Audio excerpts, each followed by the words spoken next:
Bab 3. Evolusi pertama. Dia akhirnya menyadari bahaya di sekitarnya. Meskipun menggali lubang telah membantu selama beberapa hari terakhir, kesadaran bahaya bisa memberikan manfaat langsung dalam pertempuran dan untuk keselamatannya. Sebagai Raja Ular, dia tidak takut dengan serangan dari daratan dan selalu siap untuk melarikan diri. Dia menyadari bahwa sedikit makhluk yang berani mengganggu dia karena dagingnya yang kecil dan racunnya yang mematikan.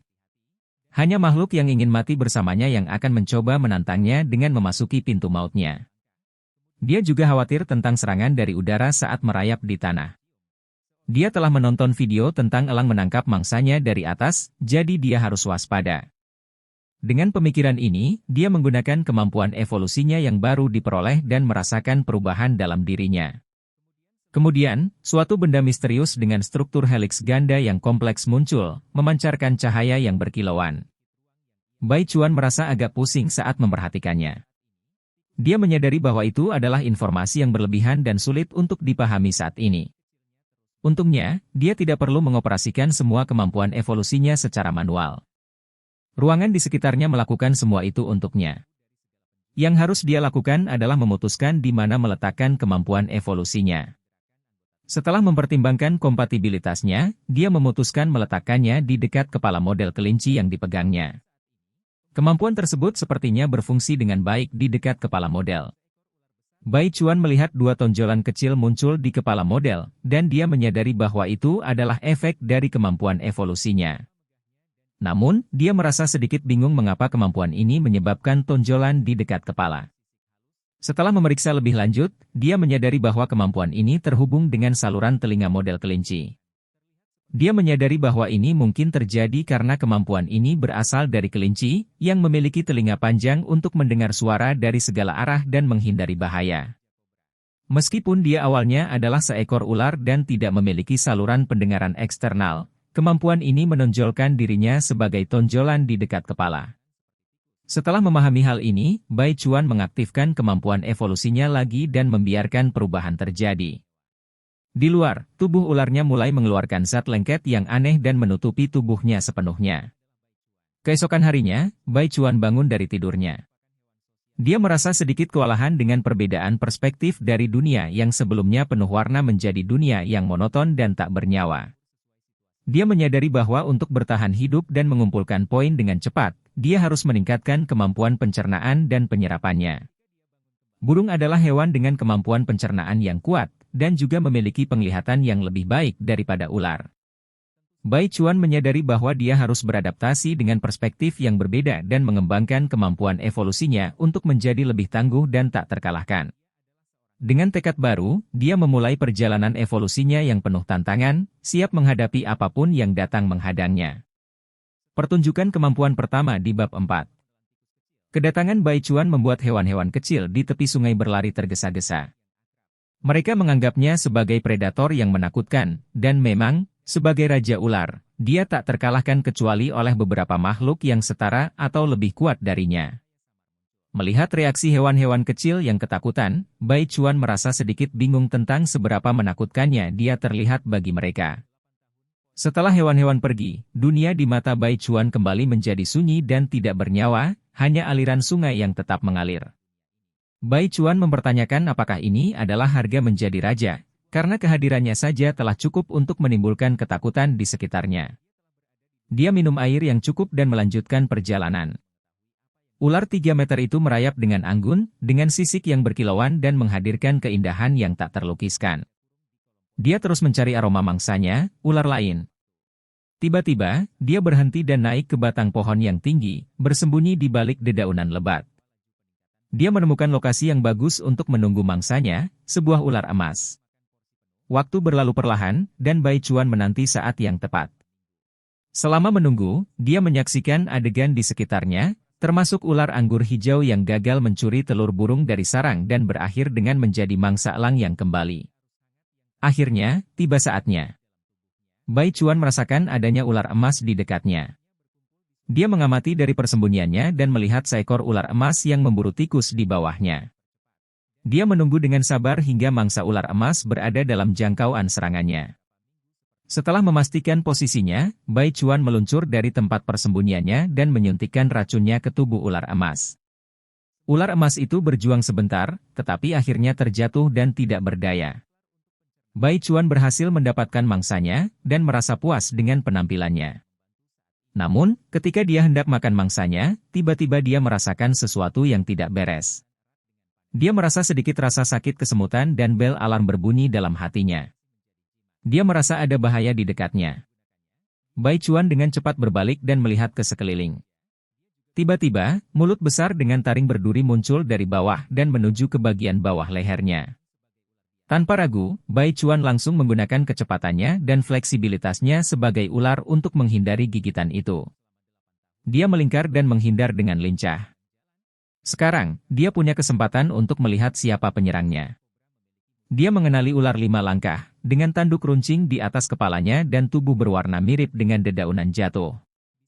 Rangkuman bab ini memuat adegan di mana Bai Chuan menggunakan kemampuan evolusinya yang baru untuk berburu ular emas. Dia menunggu dengan sabar dan mencari kesempatan untuk menyuntikkan racunnya. Namun, kemudian dia menghadapi ancaman lain ketika ular 5 langkah menyerangnya. Dia berhasil menghindari serangan tersebut berkat fleksibilitas dan kecepatannya sebagai ular. Bab 5 Membunuh. Nama ilmiah dari ular 5 langkah adalah Achistrodon acutus. Ular ini termasuk dalam keluarga Viperidae dan dikenal sebagai Raja Daging Busuk, karena kekuatan toksisitasnya yang kuat. Bai Chuan mengetahui tentang ular ini dari pengalaman dan pengetahuannya sebelumnya sebagai seorang netizen. Setelah dihadang oleh ular 5 langkah, Bai Chuan menyadari bahwa ular ini telah menyerangnya karena ia mengambil 5 langkah menuju rumah sakit. Meskipun dia hanya perlu 4 langkah, dia tetap berjalan dengan 1 langkah karena ia tidak hanya memikirkan dirinya sendiri, tetapi juga para netizen yang ingin menyaksikan perjuangannya. Bai Chuan merasa tidak mengerti mengapa ular tersebut menantangnya, karena ukuran dan kekuatan ular tersebut jauh di bawahnya. Namun, dia tidak bisa menolak tantangan tersebut. Dia menganggapnya sebagai kesempatan untuk menguji kemampuan barunya, terutama kemampuan persepsi bahaya yang telah dia perkuat. Bai Chuan mengambil sikap menyerang dengan tangan terbuka, dan Achistrodon pun menyerang. Namun, Bai Chuan dengan cepat menggunakan gerakan palsu untuk menarik perhatian ular tersebut, lalu ia kembali mundur dan menghindari serangan tersebut. Dengan cepat, ia melompat ke depan dan menggigit leher ular tersebut, menyuntikkan racunnya. Dalam waktu singkat, ular itu tumbang, tak berdaya karena racun yang mematikan. Bai Chuan berhasil mengalahkannya dengan bijaksana tanpa cedera. Dia menyadari bahwa kemampuan manusia untuk berpikir dan merencanakan taktik menjadi keunggulan besar baginya. Setelah mengalahkan ular 5 langkah, Bai Chuan mendapati 2 ular lain yang tergeletak dan terjerat. Dia memilih untuk memakan ular emas karena menginginkan kemampuan induksi panas yang dimilikinya. Bai Chuan menyadari bahwa ular memiliki beberapa kelemahan, salah satunya adalah ketika mereka sedang makan, mereka berada dalam kondisi yang paling lemah. Mereka tidak bisa melawan atau melarikan diri jika terjadi serangan mendadak. Bai Chuan bertekad untuk mengatasi kelemahan-kelemahan ini dan menjadi lebih kuat. Dengan tujuan memperbaiki cacat-cacatnya dan menjadi lebih kuat, Bai Chuan menetapkan rencana untuk beradaptasi dengan kehidupan barunya. Dia menyadari bahwa di alam ini, tidak ada yang sia-sia, dan setiap hal memiliki peran dan tujuan yang khusus. Setelah makan dan minum, Bai Chuan meninggalkan sisa-sisa makanan di alam yang indah, menyadari bahwa alam akan menggunakan limbah tersebut untuk mendukung siklus kehidupan di dalamnya. Bai Chuan menyadari bahwa di alam yang kejam ini, aturan kehidupan sangat sederhana, makan atau dimakan. Dia bertekad untuk beradaptasi dan bertahan di dunia baru ini dengan bijaksana dan berhati-hati. Bab 6. Mencari lebih banyak model kemampuan. Pada sore hari, matahari menyinari hutan perawan dengan cahaya kuning pucat saat matahari terbenam. Bai Chuan telah kembali ke rumah persembunyian dalam lubang pohon dan akhirnya merasa santai setelah perjuangan yang melelahkan. Dia merenung tentang pengalamannya dan menyadari betapa pentingnya pemahaman tentang panel. Setelah kenyang, Bai Chuan berencana mencari makhluk lain dengan kemampuan kuat namun lebih lemah darinya, seperti kecoak dan tardigrades. Namun, saat mencari, dia kesulitan menemukan mereka. Penglihatan barunya sebagai ular membatasi apa yang bisa dilihatnya, terutama hanya peka terhadap benda bergerak.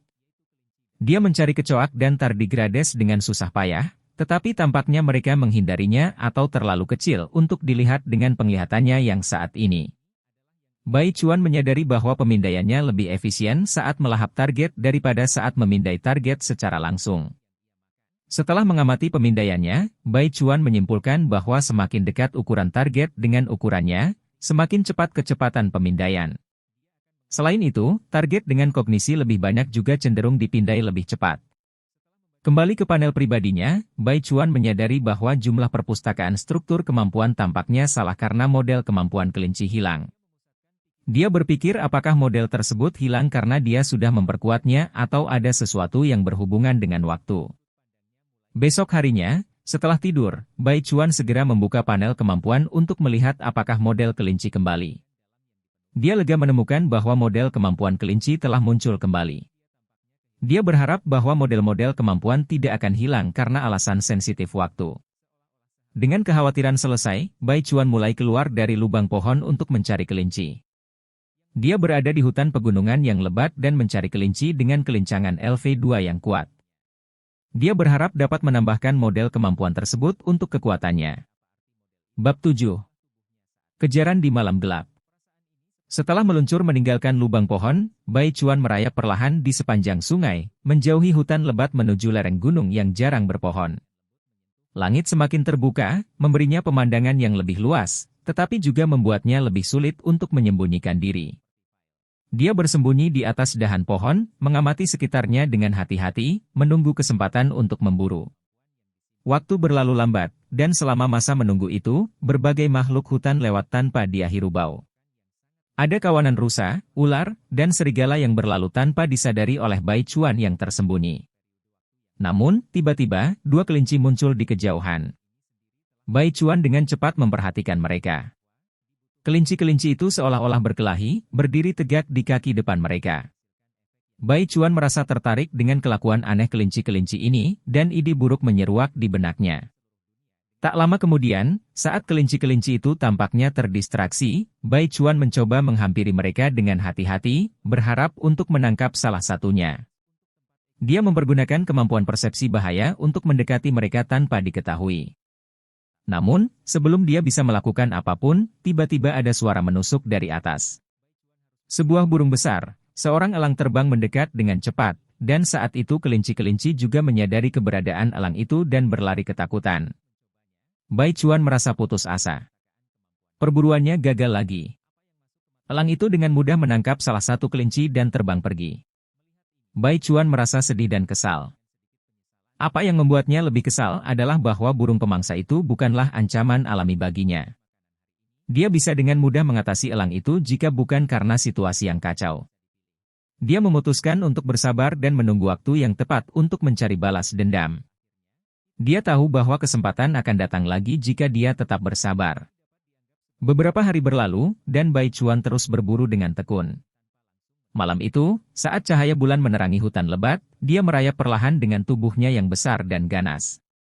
Sementara itu, dia menemukan sebuah sarang pohon tempat seekor elang tidur. Dia bersiap-siap untuk menyerang. Elang itu tidak tahu apa yang menantinya. Dia tertidur dengan pulas, tak menyadari bahwa bahaya sedang mendekat. Bai Chuan, dengan gigih, mengamati elang itu dari atas dan mengencangkan diri untuk serangan mendadak. Seiring kegelapan malam, dalam bayangan cahaya bulan, gambar mengerikan muncul. Ular berbisa besar dengan tubuh yang ganas dan taring yang berkilau di bawah sinar bulan berdiri berdampingan dengan elang yang tidak menyadari, siap melancarkan serangannya. Di bawah sinar bulan, saat elang tak bersalah tidur tanpa curiga, ada kegelapan yang mencekam di antara kedua makhluk ini. Bai Chuan, Raja Kobra, bersiap-siap untuk menyerang, dan Goshok, pemangsa yang tangguh, tidur tanpa mengetahui nasib yang menunggunya. Bagaimana cerita ini terus berlanjut dalam malam yang gelap? Kehadiran Bai Chuan akan menentukan kelanjutan pertemuan ini. Malam itu, serangkaian peristiwa tak terduga akan terungkap, dan taktik yang cerdik akan ditampilkan di bawah cahaya bulan yang dingin. Bab 8. Terbang menuju puncak. Di bawah sinar bulan purnama, Bai Chuan, dalam wujud ular berbisa, merenungkan dendamnya. 10 tahun belum terlambat baginya untuk membalas kejahatan yang telah menimpanya. Dia tahu bahwa masa depannya tak terbatas, dan evolusi akan membawanya ke tingkat kekuatan yang tak terpikirkan sebelumnya. Dia menginginkan kekuatan untuk menguasai dunia ini dan hidup tanpa kompromi. Dia telah bekerja keras selama beberapa hari, mencari kesempatan untuk balas dendam pada burung pemangsa yang telah menghancurkan sarangnya. Dia telah mempelajari perilaku burung dan mencari tahu tentang kebiasaan dan rutinitasnya. Pada malam itu, dia tiba di tempat sarang sang Goshawk, siap untuk melancarkan serangan. Dengan keahlian dan ketelitian yang luar biasa, Bai Chuan dengan cepat menyerang Goshawk yang sedang tidur. Dia berhasil mengikat burung itu dengan tubuhnya yang panjang dan racunnya yang mematikan.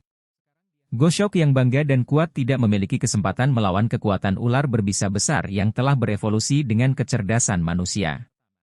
Bai Chuan merasa puas dengan pencapaian ini. Dia memakan burung pemangsa yang lebih kuat darinya, mencerminkan bahwa kemampuan dan ketekunannya telah membawa hasil. Kini dia merasa lebih percaya diri dengan kemampuan dan kebijaksanaannya yang semakin berkembang. Beberapa hari telah berlalu sejak itu, dan Bai Chuan terus berburu dan mengumpulkan poin untuk mendapatkan lebih banyak kemampuan dan evolusi. Dia sangat bersemangat ketika menemukan kemampuan, pencernaan dan penyerapan di panel kemampuan.